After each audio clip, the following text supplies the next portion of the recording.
Oh,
আপনার কাছে এটা ভালো রেডি দিতে আসছেন, এটা তো আমার জানা ছিল না।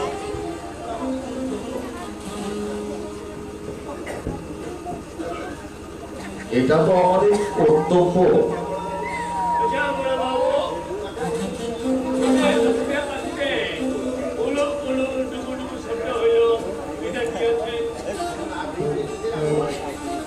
রাজপ্রতিনিধির আগমনী প্রজারা আমন্ত্রধ্বনি করে, ওটা তারই শব্দ।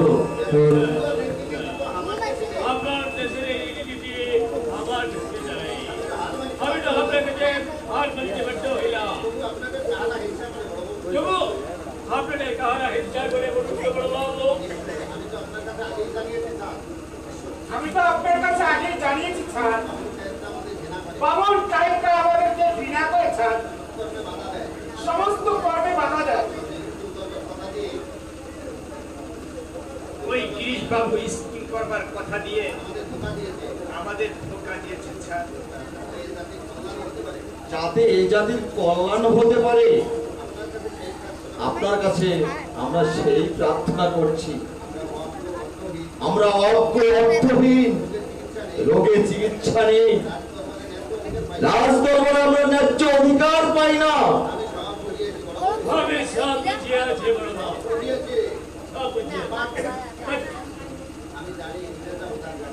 আমি জানি ইংরেজরা উদার জাতি, আত্মের সেবা করাই তাদের ধর্ম। আমি আজ শিশুকে গাছ বলিয়া মন্ড করি। যে খ্রিস্টান ধর্ম গ্রহণ করিবে আগে তার সব কিছু করিয়া আনিবে, দুষ্ট লোক তাহার কিছু ক্ষতি করিতে পারিবে না। এই জাতি শিক্ষার আলো পেলে সুন্দরকে বেছে নেওয়ার সুযোগ পাবে। আপনার কতটুকু শক্তি আছে বড় বাবু, যাতে আপনাকে সবাই মন্ড করিবে? তোমরা দুজনে গিয়ে সাহেবের জলযোগের ব্যবস্থা করো। মা, তুমিও যাও ওদের সঙ্গে। তাহলে ঠিক আছে বাবা, আমরা এখন আসি।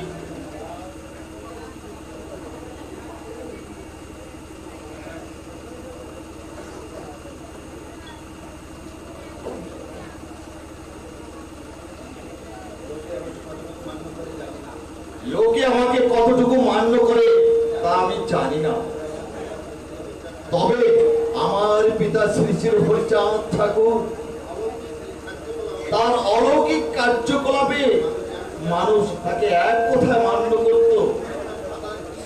আপনার ফাদার কি এমন অলৌকিক কার্য করিতে পারিত যাহাকে সকলে যাহাকে মন্ড করিত?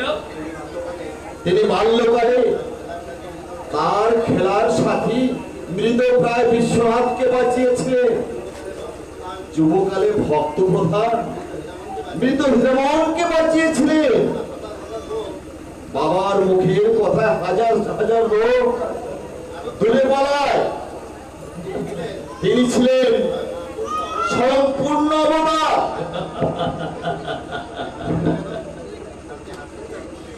আপনি হাসছেন কেন? আপনার কথা শুনিয়া আমার হাসি পাইল।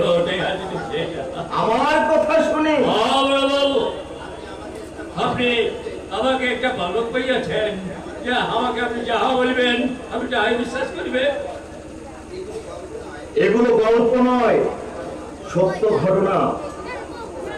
লোক মুখে এখনো তার বহু প্রমাণ আছে। আগামী লোক নিজের চোখে না দেখিলে মানুষের মুখের কথায় বিশ্বাস করে না। হাজার মেডিসিনের মানুষের রোগ ভালো করতে পারে না, আর আপনি বললেন আপনার ফাদারের মুখের কথায় সমস্ত রোগ ভালো হয়ে যায়। আমার দেশে ইংরেজ সায়েন্স বিজ্ঞান দিয়ে বহুত নতুন নতুন কিছু আবিষ্কার করিয়াছে, যেমন বিজলিবাতি, টেলিগ্রাম,